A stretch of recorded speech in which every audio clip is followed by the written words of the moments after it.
ബിസ്മില്ലാഹി അൽഹംദുലില്ലാഹ് വസ്സലാത്തു വസ്സലാമു അലാ റസൂലില്ലാഹ് വഅലാ ആലിഹി വസഹ്ബിഹി അജ്മഈൻ. പരിശുദ്ധ ഖുർആനിലെ സൂറത്തുൽ ബഖറയാണ്.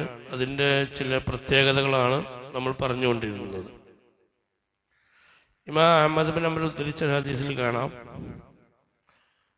സൂറത്തുൽ ബഖറയുടെ ഓരോ ആയത്തോടു കൂടെയും 80ഓളം മലക്കുകൾ വന്നിട്ടുണ്ട്. ഓരോ ആയത്തിന്റെ കൂടെയും ആര് വന്നിട്ടുണ്ട്? അതിനെ അനുഗമിച്ചുകൊണ്ട് മലക്കുകൾ വന്നിട്ടുണ്ട്. 80 മലക്കുകൾ ഓരോ ആയത്തിന്റെ കൂടെയും വന്നിട്ടുണ്ട്. സാധാരണ ജിബ്രീൽ അലൈഹിസ്സലാം മാത്രമാണ് വരാറുള്ളത്. എന്നാൽ സൂറത്ത് ബഖറയിലെ ഓരോ ആയത്തിന്റെ കൂടെ കേട്ടോ, മൊത്തത്തില്ല, ഓരോ ആയത്ത് ഇറങ്ങണ സമയത്തും ആ ആയത്തിന്റെ കൂടെ അനുഗമിച്ചുകൊണ്ട് മലക്കുകൾ വന്നിട്ടുണ്ട്. ഒരു ആയത്തിന്റെ കൂടെ 80 മലക്കുകൾ വന്നിട്ടുണ്ട് എന്ന് മഹാനായ ഇമാം അഹ്മദ് ബിൻ ഹംബൽ ഉദ്ധരിച്ച ഒരു ഹദീസിൽ കാണാം. പിന്നെ നമ്മൾ പറഞ്ഞ ഈ സൂറത്തിലൂടെ നമുക്ക് ഏറ്റവും കൂടുതൽ നമുക്ക് കിട്ടിയ ഒരു ഗുണപാഠം, പിശാചിന്റെ ഒരു സാന്നിധ്യം ഉണ്ടാവില്ല. നമ്മൾ പറഞ്ഞു ഒരു പ്രാവശ്യം ഓതിയാൽ 3 ദിവസം ഉണ്ടാവില്ല, 3 രാത്രി എഴുതിയാൽ 3 രാത്രി ഉണ്ടാവില്ല, 3 പകൽ എഴുതിയാൽ 3 പകൽ ഉണ്ടാവില്ല. അങ്ങനെയൊക്കെ ഹദീസുകൾ വന്നിട്ടുണ്ട്. ചിലപ്പോൾ പകല് രാത്രി എന്നല്ലാതെ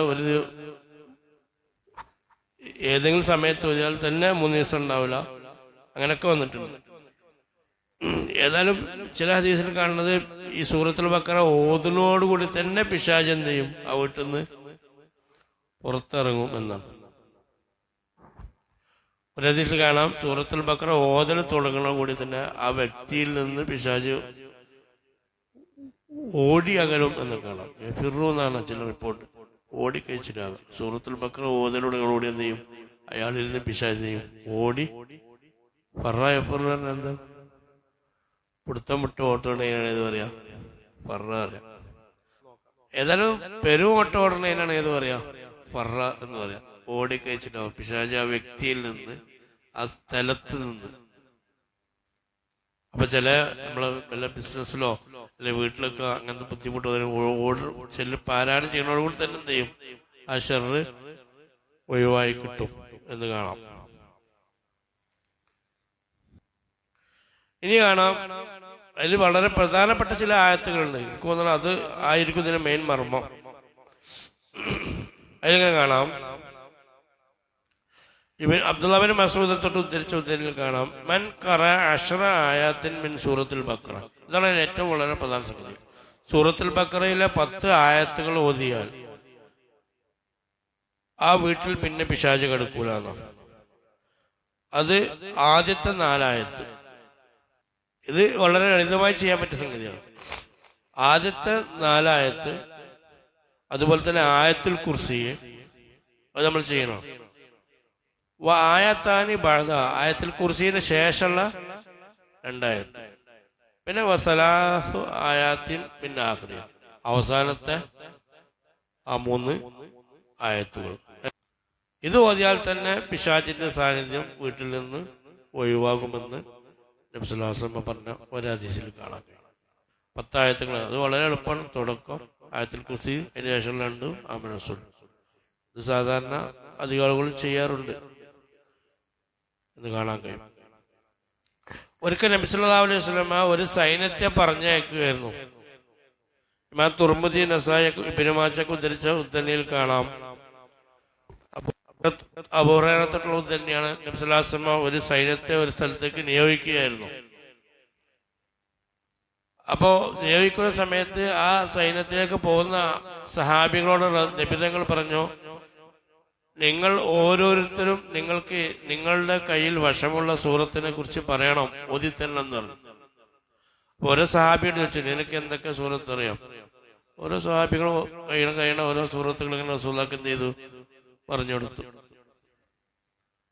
അങ്ങനെ ലാസ്റ്റ് അതിലൊരു ചെറുപ്പക്കാരനായ സഹാബിനോ, ആ കൂട്ടത്തിൽ ഏറ്റവും ചെറുപ്പക്കാരനായ ആളാണ്, ആ സഹാബിയോട് ചോദിച്ചു, നിനക്ക് എന്തൊക്കെ അറിയാം? അപ്പൊ ആ സഹാബി കുറിച്ച് കുറെ സൂറത്തുകൾ എനിക്കറിയാന്ന് പറഞ്ഞു. ആ കൂട്ടത്തിൽ സൂറത്തുൽ ബഖറ എനിക്കറിയാന്ന് പറഞ്ഞു. അപ്പൊ റസൂലുള്ളാഹി സ്വല്ലല്ലാഹു അലൈഹി വസല്ലം പറഞ്ഞു, സൂറത്തുൽ ബഖറ നിനക്ക് അറിയുമെങ്കിൽ നീയാണ് ഈ സൈന്യത്തിന് അമീറാകാനും ഇമാമത്ത് വെക്കാനൊക്കെ യോഗ്യത. അതുകൊണ്ട് എന്ത് ചെയ്യുക, നീ ഇവർക്ക് എല്ലാത്തിനും നേതൃത്വം കൊടുക്കുക എന്ന് പറഞ്ഞിട്ട് ആ കൂട്ടത്തിൽ ഏറ്റവും ചെറിയ സഹാബിയായ ആ സഹാബിയാണ് ആ സൈന്യത്തിന് എല്ലാ ചുമതലയും നിബന്ധനകൾ ഏൽപ്പിച്ചത്. ആ സഹാബിക്ക് ഉണ്ടായിരുന്ന ക്വാളിഫിക്കേഷൻ എന്താ? സൂറത്തുൽ ബഖറ അറിയുന്നുള്ളൂ. അതാണ് നിബന്ധനകളുടെ മാനദണ്ഡം നിശ്ചയിച്ച്. സൂറത്തുൽ ബഖറ അറിയണമെങ്കിൽ അവൻ ആരാണ്? ചില്ലറക്കാരനല്ല, അത്യാവശ്യം വലിയ യോഗ്യതയുള്ള ആളാണ് എന്ന നിലക്കാണ് നിബന്ധനകളോടെ പഠിപ്പിച്ചു കൊടുത്തത്. സൂറത്തുൽ ബഖറ ഓതുന്ന വ്യക്തിയുടെ ആ പരിസര പ്രദേശത്ത് മലക്കുകളുടെ സാന്നിധ്യം ഉണ്ടാകുമെന്ന് 100% ഉറപ്പാണ്. പക്ഷെ നമ്മളതിന്റെ ഓതുന്ന ഇഖ്ലാസിനനുസരിച്ചാണ് അത് ബോധ്യപ്പെടാം. സഹാബികൾ പലരും സൂറത്തുൽ ബഖറ ഓതിയപ്പോൾ മലക്കുകളുടെ സാന്നിധ്യം അവർക്ക് ബോധ്യപ്പെട്ടിട്ടുണ്ട്, കണ്ടിട്ടുണ്ട്. മലക്കുകളുടെ സാന്നിധ്യം ഡയറക്റ്റ് മലക്കുകൾ എന്ത് ചെയ്തിട്ടുണ്ട്? സഹാബികൾ കണ്ടിട്ടുണ്ട്. ഏതോതിയപ്പോൾ? സൂറത്തുൽ ബഖറ ഓതിയപ്പോൾ. അതിൽ വളരെ പ്രധാനപ്പെട്ട സഹാബിയാണ് ഉസൈദ് ബിൻ ഖുദൈർ റളിയല്ലാഹു അൻഹു. ഒരു വലിയ മഹാനായ സഹാബിയാണ്. ഔസ് ഗോത്രത്തിലെ നേതാക്കന്മാരിൽ കൂട്ടത്തിൽപ്പെട്ട ആളാണ്. മഹാനായ മുസ്അബ് ബിൻ ഉമൈർ മദീനയിലേക്ക് ദഅവത്തിന് വേണ്ടി പോയപ്പോൾ മുസ്അബ് ഉമൈർ റളിയല്ലാഹുവിനെ ആദ്യമായി സഹായിച്ചത് അസ്അദ് ബിൻ സുറാറയാണ്. അതിനെ കുറച്ച് വളരെ ദുർബലരായ കുറച്ച് സഹാബികൾ കൂട്ടി ഇവർ ഒരു സ്ഥലത്ത് ഇങ്ങനെ കൂടുമ്പോൾ ഇങ്ങനെ ഒരു പുതിയൊരു ട്രെൻഡ് മദീനയിൽ വ്യാപിക്കുന്നുണ്ട് എന്ന് പ്രചരിച്ചപ്പോൾ അതിനെ ശക്തിയുക്തം എതിർക്കാൻ തയ്യാറായ 2 ഔസ് നേതാക്കളാണ്. ഒന്ന് സഅദ് റളിയല്ലാഹു അൻഹു, 2 ഉസൈദും. അപ്പൊ ഇവർ രണ്ടാമതും പ്ലാൻ ചെയ്തു. എന്ത്? അസ്അദിനെ ഇവരെയൊക്കെ പറഞ്ഞത് ഈ പ്രചരണം വരെ നിർത്തിക്കണം. അപ്പോ സഅദ് റളിയല്ലാഹു അൻഹു മെയിൻ നേതാവ് ഔസ് ഗോത്രത്തിന്റെ. അപ്പൊ സഅദ് റളിയല്ലാഹു അൻഹു എന്ത് പറഞ്ഞ്, ഞാനിപ്പോ പോയാൽ അവിടെ ഉള്ളതോടെ എന്റെ കുടുംബമാണ്, ഞങ്ങൾ തമ്മിൽ പ്രശ്നവും. അതുകൊണ്ട് ഉസൈദ് നീ പോകണം, നീ പോയിട്ട് എന്ത് ചെയ്യാം, അവരോട് നിർത്താൻ പറയണം, അല്ലെങ്കിൽ നിർത്തിപ്പിക്കണം, ബലമായി നിർത്തിപ്പിക്കണം എന്ന് ഉസൈദ് റളിയല്ലാഹു അൻഹു പറഞ്ഞു. ഉസൈദ് റളിയല്ലാഹു അൻഹു എന്ത് ചെയ്തു? ആയുധങ്ങളുമായി അവിടെ പോയി. അങ്ങനെ മിസ്അബ് റളിയല്ലാഹു അടുത്തതുമായിട്ട് ഈ പരിപാടി നിങ്ങൾ നിർത്തണം. എന്നിട്ട് ഈ കുറെ ഡയലോഗ് ഉണ്ട്, അത് കഥ പറഞ്ഞാൽ തീരൂല. അങ്ങനെ എന്ത് ചെയ്തു? അപ്പോ മിസ്അബ് റളിയല്ലാഹു അൻഹു പറഞ്ഞു, സഹോദരൻ ഞങ്ങൾ എന്താണ് പറയുന്നതെന്ന് ജസ്റ്റ് കേൾക്കുമോ എന്ന് ചോദിച്ചു. അപ്പൊ കേൾക്കാം എന്ന് പറഞ്ഞു. അത് പിന്നെ ന്യായാണല്ലോ. അങ്ങനെ പരിശുദ്ധ ഖുർആനിലെ ചില കലാമുകൾ ഓതിക്കൊടുത്തപ്പോ അദ്ദേഹം എന്ത് ചെയ്ത് ഇവരൊക്കെ ശ്രദ്ധിച്ച് അത് കേൾക്കുമ്പോ തന്നെ ഇവരെ മൂപ്പരെ വാവൊക്കെ എന്ത് ചെയ്യുന്നുണ്ട്, മാറുന്നുണ്ട്. അത് കഴിഞ്ഞപ്പോ മൂപ്പര് ചോദിച്ച് വെച്ച്, അല്ല ഞങ്ങളപ്പോ കൂടണമെങ്കിൽ എന്താ ചെയ്യേണ്ടത്? വാളേറ്റ് വന്ന ആളാ. അപ്പൊ ഈ കുളിച്ച് ഫ്രഷായി വരിക, ഷഹാദത്ത് ചെല്ലുക, എന്നിട്ട് പോയിക്കോന്നു. അങ്ങനെ കുളിച്ച് ഫ്രഷായി ഷഹാദത്ത് ചെല്ലി തിരിച്ചു പോകണം. അപ്പൊ ഉസൈദ് വരലും കാത്തിക്കണ ആര്? സഅദ് റളിയല്ലാഹു അൻഹു. എല്ലാവരും ഇങ്ങനെ കാത്തിക്കണം, എന്തൊക്കെ ചെയ്തിട്ടുണ്ടാവും വെച്ചിട്ട്. അപ്പൊ ഇവര് വരുമ്പോ തന്നെ മനസ്സിലാക്കും. ഇവര് പറയുന്നുണ്ട്, പോയാ ഊക്കൊന്നും കാണില്ല, അവിടെ വരവിട്ടിട്ട് പോയാ ഊക്കൊന്നും കാണില്ല എന്നിവരിങ്ങനെ പറയുന്നുണ്ട്. അങ്ങനെ ലാസ്റ്റ് സഅദ് റളിയല്ലാഹു അൻഹു പറഞ്ഞു, സഅദ് നീ ഒരു കാര്യം ചെയ്യും, സംഗതി കുറച്ചൊക്കെ അവിടെ പഠിക്കാനും മനസ്സിലാക്കാനും ഉണ്ട്, അതുകൊണ്ട് നീ എന്റെ കൂടെ ഒന്ന് വരണം എന്നാണ്. അപ്പൊ സഅദ് റളിയല്ലാഹു അൻഹു ആകെ ദേഷ്യപ്പെട്ടു, അതിനെല്ലാം എന്നെ പറഞ്ഞു വെച്ചത്, അതുകൊണ്ട് ഇനി ഞാൻ തന്നെ നേരിട്ട് കൈകാര്യം ചെയ്യാം എന്നിടത്ത് ആയുധങ്ങളുമായി ആര് പോയി? സഅദ് റളിയല്ലാഹു അൻഹു.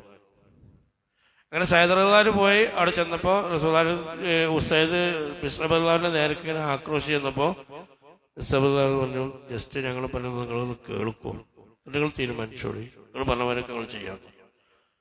അതൊരു ന്യായമാണല്ലോ, ഒന്ന് കേൾക്കാം എന്നേൽക്ക് അവിടെ ഇരുന്ന് പരിശുദ്ധ ഖുർആന്റെ ആയത്തുകൾ ഒതിക്കഴിഞ്ഞപ്പോൾ തന്നെ മൂപ്പരെ അവരും എന്ത് ചെയ്തിട്ടുണ്ട്, മൊത്തത്തിൽ കണ്ട് മാറി. അപ്പൊ ചോദിച്ചു, ഞാൻ എന്താ ചെയ്യണം? അങ്ങനെ സഅദ് റളിയല്ലാഹു അൻഹു എന്ത് ചെയ്തു? ഇസ്ലാം സ്വീകരിച്ചു.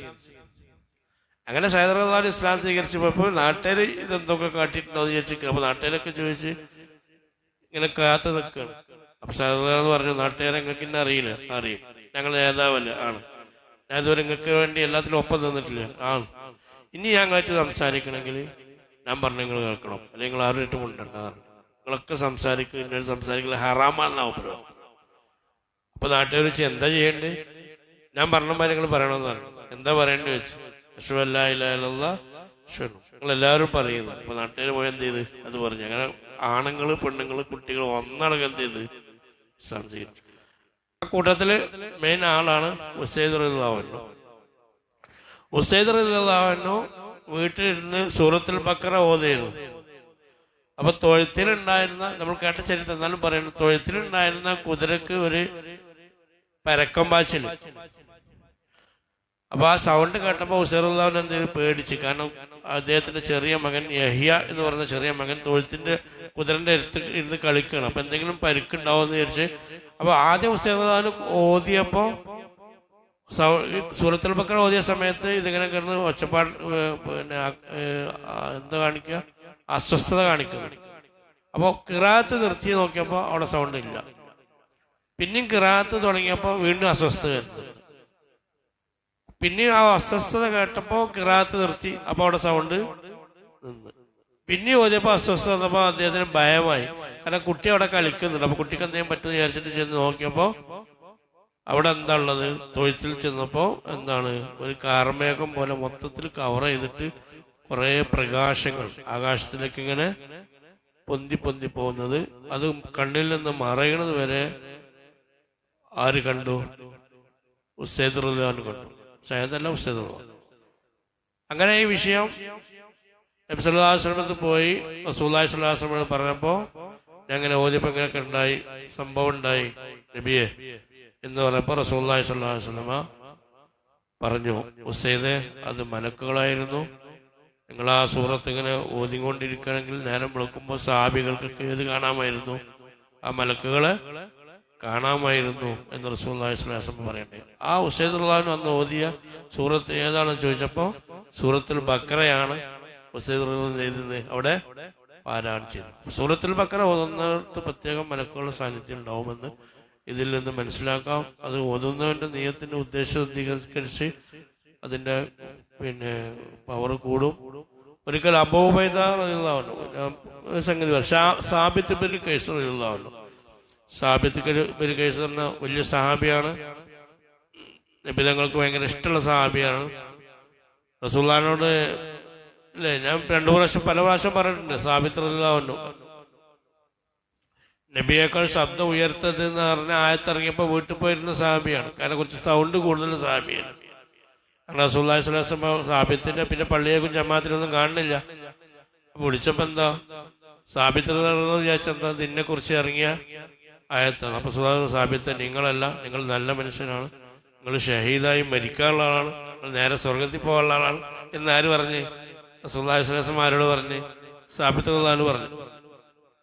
ഒരിക്കൽ നബി സല്ലല്ലാഹു അലൈഹി വസല്ലം സഹാബികൾ ഇരിക്കുമ്പോ പ്രായമുള്ള സഹാബികളുണ്ടായിരുന്നു, കുറച്ച് പ്രായമുള്ള സഹാബികൾ എന്ന് ഉദ്ധരിച്ചാണ്. റസൂലുള്ളാഹി സ്വല്ലല്ലാഹു അലൈഹി വസല്ലം സഹാബികളെ കൂടി ഇരിക്കുമ്പോ നബി തങ്ങൾ പറഞ്ഞു, കാരണം സാബിത്ത് റളിയല്ലാഹുവിന്റെ വീട്ടിന്റെ മുകളിൽ കുറെ വീട്ടിൽ നിന്ന് ഇങ്ങനെ കാണുന്നു, കുറെ ഒരു പ്രകാശം ഇങ്ങനെ കാണുന്നുണ്ട്, കുറെ വിളക്കുകൾ തൂക്കിട്ട പോലെ പ്രകാശത്തിന്റെ കുറെ കൂട്ടായ്മ ഇങ്ങനെ കാണുന്നുണ്ട്. അപ്പൊ റസൂലുള്ളാഹി സ്വല്ലല്ലാഹു അലൈഹി വസല്ലം സഹാബികളോട് പറഞ്ഞു, സാബിത്ത് സൂറത്തുൽ ബഖറ ഓതുന്നുണ്ട് എന്നാണ് എനിക്ക് തോന്നുന്നത് എന്ന് ആര് പറഞ്ഞു? റസൂലുള്ളാഹി സ്വല്ലല്ലാഹു അലൈഹി വസല്ലം. അങ്ങനെ ഇവര് എല്ലാം കഴിഞ്ഞ് സാബിത്ത് റളിയല്ലാഹുവിന്റെ വീട്ടിൽ പോയപ്പോ, നീ ഈ ഇന്ന സമയത്ത് നീ ഏത് സൂറത്തായിരുന്നു ഓതിയിരുന്നത് എന്ന് ചോദിച്ചപ്പോ സാബിത്ത് റളിയല്ലാഹു അൻഹു പറഞ്ഞു, ഞാൻ സൂറത്തുൽ ബഖറയായിരുന്നു അപ്പോൾ ഓതിയിരുന്നത് എന്ന് സാബിത്ത് റളിയല്ലാഹു അൻഹു പറയും. അപ്പൊ ഞാൻ പറയുന്നത് ഇതൊക്കെ ഇബ്നു കസീർ ഉദ്ധരിച്ചിട്ടുണ്ട്. അപ്പോ സൂറത്തുൽ ബഖറ മലക്കുകളുടെ സാന്നിധ്യം ഉണ്ടാക്കുന്നതിന് വളരെ പ്രധാനപ്പെട്ട ഒരു സൂറത്താണ് എന്ന് ഹദീസിൽ നിന്ന് പ്രത്യേകം ഓതാം. ഏതായാലും ഖുർആനും നമ്മളൊക്കെ മലക്കുകളുടെ സാന്നിധ്യം ഉണ്ടാവും. സൂറത്തുൽ ബഖറയിലൂടെ ഇത് ഒരുപാട് സഹാബികൾക്ക് അനുഭവത്തിൽ ഉണ്ടായിട്ടുണ്ട് എന്നാണ് ഞാൻ പറഞ്ഞതിന്റെ ചുരുക്കം. അല്ലാഹു തആല തൗഫീഖ് ചെയ്യട്ടെ. അതുപോലെ തന്നെ സൂറത്തുൽ ബഖറ ഓതുന്ന ആൾക്ക് പ്രത്യേകമായി നാളെ പരലോകത്ത് തണലിട്ട് കൊടുക്കുമെന്നും ചില ഹദീസിൽ കാണാം. ഇമാം അഹ്മദ് ഉദ്ധരിച്ച ഹദീസിൽ അങ്ങനെ കാണാം. പരിശുദ്ധ ഖുർആനുകൾ ഓതണം. നബി സല്ലല്ലാഹു അലൈഹി വസല്ലം പറഞ്ഞ എന്താണ്? നിങ്ങൾ ഖുർആനെ ഓതണം, അത് ഓതുന്ന ആൾക്ക് ശിഫയാണ്. അതുപോലെ തന്നെ ഇഖ്റഉ സഹ്റാവൈനി എന്ന സഹ്റാവൈനി എന്ന രണ്ട് പ്രകാശങ്ങളെ നിങ്ങൾ ഓതണം. സഹ്റാവൈനി എന്ന് നബി തങ്ങൾ പറഞ്ഞത് സൂറത്തുൽ ബഖറ വ ആൽ ഇംറാൻ. അപ്പൊ ഖുർആൻ നാളെ ഷഫാഅത്ത് ചെയ്യും. അതിൻ്റെ കൂടെ ഖുർആൻ ഷഫാഅത്ത് ചെയ്യുമ്പോൾ ഖുർആനിൽ ഏറ്റവും മുന്നിലൂടെ ഞങ്ങളുടെ അടുത്തേക്ക് വരല് സൂറത്തുൽ ബഖറയും ആൽ ഇംറാനും ആണ് എന്ന് നബി സല്ലല്ലാഹു അലൈഹി വസല്ലം പറഞ്ഞ ഒരു ഹദീസിൽ കാണാൻ കഴിയും. ഇതൊക്കെയാണ് സൂറത്തുൽ ബഖറയുമായി ബന്ധപ്പെട്ട് ചില ഹദീസിൽ വന്ന പുണ്യങ്ങൾ. പരിശുദ്ധ സൂറത്തുൽ ബഖറ മദനിയായ സൂറത്താണ്. പക്ഷെ സൂറത്തുൽ ബഖറയിലെ ചില ആയത്തുകൾ മദനിയല്ല, 1-2 ആയത്തുകൾ. അതായത് വത്തഖൂ യൗമൻ തുർജഊന ഫീഹി ഇലല്ലാഹ് എന്ന് പറയുന്ന ഒരു ആയത്തുണ്ട്. അത് മദനിയല്ല.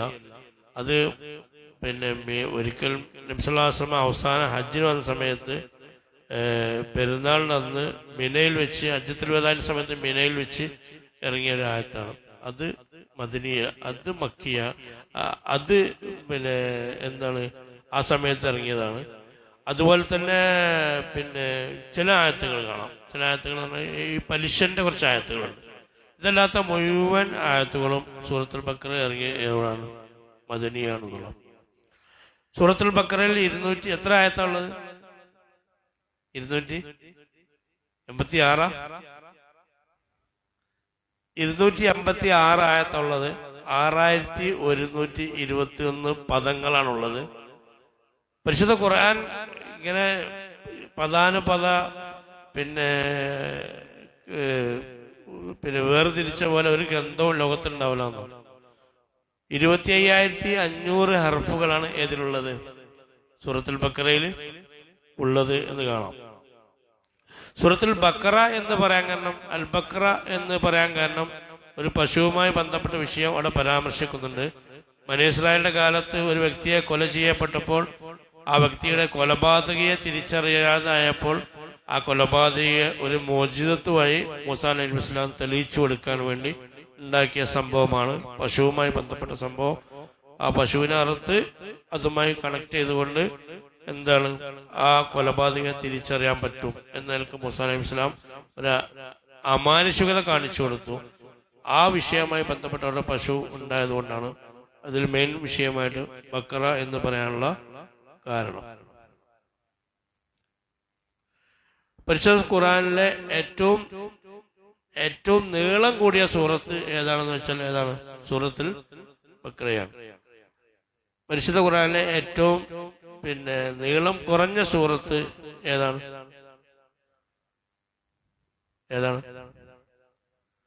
സൂറത്തുൽ കൗസറാണ് അല്ലേ? പരിശുദ്ധ ഖുർആനിലെ ഏറ്റവും നീളം കൂടിയ ആയത്ത് ഏതിലാണുള്ളത്? സൂറത്തുൽ ബഖറയിലാണ്. ഏതാണ് ആയത്ത്? ഇടപാടുമായി സൂറത്ത് ആയത്തു ദൈൻ എന്നാണ്. കടം കൊടുക്കുന്നതുമായി ബന്ധപ്പെട്ടുള്ള നിങ്ങൾ എഴുതി വെക്കണം എന്നുള്ളതിനും സാക്ഷികൾ വെക്കണം എന്നൊക്കെ പറഞ്ഞിട്ടുള്ള പരിശുദ്ധ ഖുർആന്റെ ഒരു പേജ് ഫുള്ളുള്ള ആയത്ത് അതിലുള്ള സൂറത്തുൽ ബഖറയിലാണുള്ളത്. പരിശുദ്ധ ഖുർആനിലെ ഏറ്റവും നീളം കുറഞ്ഞ ആയത്ത് ഏതാണ്? വദ്ദുഹ വൽ ഫജ്ർ മുദ്ഹാമത്താൻ. ഇതൊക്കെയാണ് ഇത് ഏറ്റവും നീളം കുറഞ്ഞ ആയത്തുകൾ. പരിശുദ്ധ ഖുർആനിലെ ഏറ്റവും നീട്ടം കൂടിയ വാക്കുകൾ, ഏറ്റവും നീട്ടം കൂടിയ വചനം ഏതാണ്? പരിശുദ്ധ ഖുർആനിലെ ഏറ്റവും നീട്ടം കൂടിയ കലിമത്ത് ഫസ്ഖൈനാകുമൂഹു അല്ലേ? അതാണ്. അത് അതായത് 3 വാക്കുകളാണുള്ളത്. 9, 10, 11. അനുൽസിമുകുമൂഹ കേട്ടിട്ടില്ലേ? അത് 9 വാക്കാണ്. ലയസ്തഖ്ലിഫന്നകും അല്ലേ? അങ്ങനെ ആയത്തില്ലേ? ലയസ്തഖ്ലിഫന്നഹും. സൂറത്തിലെ നൂറിലെ 55-ാമത്തെ ആയത്ത് ലയസ്തഖ്ലിഫന്നഹും ഫിൽ അർദ് എന്ന് പറഞ്ഞാൽ ലയസ്തഖ്ലിഫന്നഹും എന്ന് പറയുന്നത് എത്ര ആയത്താണ്? ആ കലിമത്തിൽ എത്ര വാക്കുണ്ട്? 10 ഉണ്ട്. അപ്പൊ 9, 10. സൂറത്തുൽ ഹൂദിലാണ് അനുസുമിക്കുമൂഹ എന്നുള്ളത്. സൂറത്ത് ഹജറില് 22-ാമത്തെ ആയത്താണ് ഫസ്ഖൈനാകുമൂഹു എന്ന് പറഞ്ഞത്. അത് 11 ഏതുണ്ട്? 11 ഹർഫുകൾ അതിലുണ്ട്. അപ്പൊ പരിശുദ്ധ ഖുർആനിലെ ഏറ്റവും നീളം കൂടിയ ഒരു സൂറത്തും നീളം കൂടിയ ആയത്തുമുള്ളത് സൂറത്തുൽ ബഖറയിലാണ് എന്ന് നമുക്ക് മനസ്സിലാക്കാം. അതുപോലെ തന്നെ സൂറത്തുൽ ബഖറയിൽ നമുക്ക് കാണാൻ കഴിയുന്ന മറ്റൊരു പ്രത്യേകത, ഇതിനൊരു മുഖദ്ദിമയുണ്ട്. ഈ സൂറത്തിൽ ഒരു ആമുഖമുണ്ട്, 4 പ്രത്യേകമായ ഉദ്ദേശങ്ങളുണ്ട്, ഒരു സമാപനമുണ്ട്. ആ നിലക്ക് നല്ലൊരു ക്രോഡീകരണം ഈ സൂറത്തുൽ ബഖറയിൽ കാണാം. സൂറത്തുൽ ബഖറയുടെ മുഖദ്ദിമ എന്ന് പറഞ്ഞാൽ എന്താണ്? ഈ ഖുർആൻ എല്ലാത്തിനും ഹിദായത്തിന്റെ വഴിയാണ്, അതിൽ യാതൊരു സംശയമില്ല. അത് സ്വീകരിക്കുന്നവർക്ക് ഹൃദയം രക്ഷപ്പെടും, അതിൽ ഫുൾ ഷിഫയുണ്ട് എന്നൊക്കെ. വലാദിക്കൽ തുടക്കുന്നത് തന്നെ അങ്ങനെയാണല്ലോ, ദാലിക്കൽ കിതാബു ലാ റൈബ ഫീഹി ഹുദൽ മുത്തഖീൻ എന്ന് പറഞ്ഞ ഹിദായത്തുണ്ട്, അതിൽ യാതൊരു സംശയമില്ല. അതിന്റെ കുറെ സംശയങ്ങൾ നീക്കുകയാണ്. പിന്നെ അതിന് 4 ഉദ്ദേശങ്ങൾ, ഈ സൂറത്തിൽ ഉണ്ടാവുന്ന 4 പ്രധാന ഉദ്ദേശങ്ങൾ. ഒന്ന്, മൊത്തത്തിൽ ആളുകളെ ഇസ്ലാമിലേക്ക് ക്ഷണിക്കുകയാണ്. രണ്ടാമത്, അഹ്ലുൽ കിതാബിനെ പ്രത്യേകമായി ഇസ്ലാമിലേക്ക് ക്ഷണിക്കുന്ന ക്ഷണം ഏതിലുണ്ട്?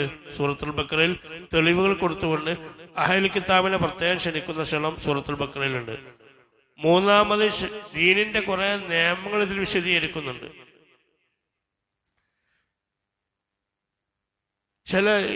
ഒരു തഫ്സീറിൽ കണ്ടാവും 10,000-ഓളം മസലകൾ ചില മഹാന്മാർ സൂറത്തുൽ ബഖറയിലൂടെ ഉണ്ടായിട്ടുണ്ട്.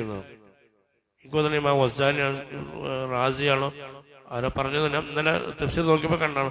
തഫ്സീർ റൂഹുൽ ബയാനിൽ അത് വിശദീകരിക്കുന്നുണ്ട്. 10,000-ഓളം മസലകൾ ഇതിൽ നിന്ന് എന്ത് ചെയ്തിട്ട് ചില മഹാന്മാർക്ക് അവകാശിച്ചെടുക്കാൻ കഴിഞ്ഞിട്ടുണ്ട് എന്നുള്ളതാണ്. അപ്പൊ ശരീഅത്തിന്റെ ഒരുപാട് നിയമങ്ങൾ ഇതിൽ പറയുന്നുണ്ട്. പിന്നെ അതിന്റെ അവസാനം ഇങ്ങനെയൊക്കെ. അപ്പൊ ഒരു ആമുഖമുണ്ട്. ആമുഖം ഹിദായത്തിന്റെ എല്ലാ ഭാഗത്തുള്ള തെളിവുകളാണ്. രണ്ടാമതിന് പ്രധാനമായും ഉദ്ദേശങ്ങളുണ്ട്. ഉദ്ദേശം പൊതുസമൂഹത്തെ ദീനിലേക്ക് ക്ഷണിക്കുക, അഹ്ലുൽ കിതാബിനെ പ്രത്യേകം ദീനിലേക്ക് ക്ഷണിക്കുക. അതുപോലെ തന്നെ എന്താണ്, ദീനിന്റെ കുറെ നിയമങ്ങൾ വ്യക്തമാക്കുക, അതൊക്കെ ഇതിലുണ്ട്. നാലാമത് ഇതിന്റെ മറ്റൊരു സംഗതിന്റെ സമാപനമാണ്. ഇങ്ങനെയൊക്കെ ജീവിക്കുന്ന ആളുകൾക്ക് ഉണ്ടാവുന്ന അള്ളാഹുവിൽ നിന്നുള്ള ദുന്യാവിലും ആഖിറത്തിലും ലഭിക്കുന്ന പ്രതിഫലങ്ങൾ, അതും പറഞ്ഞുകൊണ്ടാണ് സൂറത്തുൽ ബഖറ അവസാനിപ്പിച്ചത്. അപ്പൊ ആമുഖമുണ്ട്, അതിന് കുറെ ഉദ്ദേശ ലക്ഷ്യങ്ങളുണ്ട്. ആ ഉദ്ദേശ ലക്ഷ്യങ്ങൾ പരിപൂർണമായി പൂർത്തീകരിച്ച് കിട്ടുന്ന അവസാന സംഗതിയിൽ ഉണ്ടാവുന്ന ദുന്യാവിലും ആഖിറത്തിലും വെച്ച് കിട്ടുന്ന പ്രതിഫലങ്ങൾ. 2 പ്രതിഫലമുണ്ട്. ദുന്യാവിൽ അവർക്ക് പെട്ടെന്ന് എന്ത് കിട്ടും, ആഖിറത്തിൽ എന്ത് കിട്ടും എന്നുള്ള പ്രതിഫലങ്ങളും ഈ സൂറത്തിൽ വിശദീകരിക്കുന്നുണ്ട് എന്ന് നമുക്ക് കാണാൻ കഴിയും. അതുപോലെ തന്നെ സൂറത്തുൽ ബഖറയിലെ 3 വിഭാഗത്തെ കുറിച്ച് വളരെ വ്യക്തമായി പറയുന്നുണ്ട്. വിശ്വാസികളെ പറ്റി പറയുന്നുണ്ട്. അതുപോലെ തന്നെ മുനാഫിക്കുകളെ പറ്റി വളരെ വ്യക്തമായി വിശദീകരിച്ചിരുന്ന സൂറത്താണ് സൂറത്ത് സൂറത്തുൽ ബഖറ. മുനാഫിക്കുകൾ, നിഫാഖ് ഏറ്റവും കൂടുതൽ നന്നായി എങ്ങനെയൊക്കെയാണ് നിഫാഖ് ഉണ്ടാവുന്നത്, ആരൊക്കെയാണ് നിഫാഖിന്റെ ആളുകൾ, നിഫാഖിന്റെ സ്വഭാവങ്ങൾ എന്തൊക്കെയാണ്, ഇതൊക്കെ സൂറത്തുൽ ബഖറയിൽ നന്നായി വിശദീകരിക്കുന്നുണ്ട്. അതുപോലെ തന്നെ വിശ്വാസികൾ, ഇങ്ങനെ 3 വിഭാഗത്തെ കുറിച്ച് നന്നായി പരിശുദ്ധ ഖുർആനിൽ വിശദീകരിക്കുന്ന സൂറത്താണ് സൂറത്തുൽ ബഖറ എന്ന് നമുക്ക് കാണാൻ കഴിയും. ഇൻഷാ അല്ലാഹ് ഇനി നമ്മൾ സൂറത്തുൽ ബഖറയിലേക്കാണ് പ്രവേശിക്കുക. അടുത്ത ആഴ്ച നമ്മൾ സൂറത്തുൽ ബഖറ ആണ് വിശദീകരിച്ചുകൊണ്ട് ആയത്തിലേക്ക് കടക്കും. അതിന്റെ ചില പ്രത്യേകതകളാണ് നമ്മൾ ഇതുവരെ വിശദീകരിച്ച്. അല്ലാഹു തആല സ്വലാമലക്ക് സ്വീകരിക്കട്ടെ, അല്ലാഹു തആല കബൂൽ ചെയ്യട്ടെ.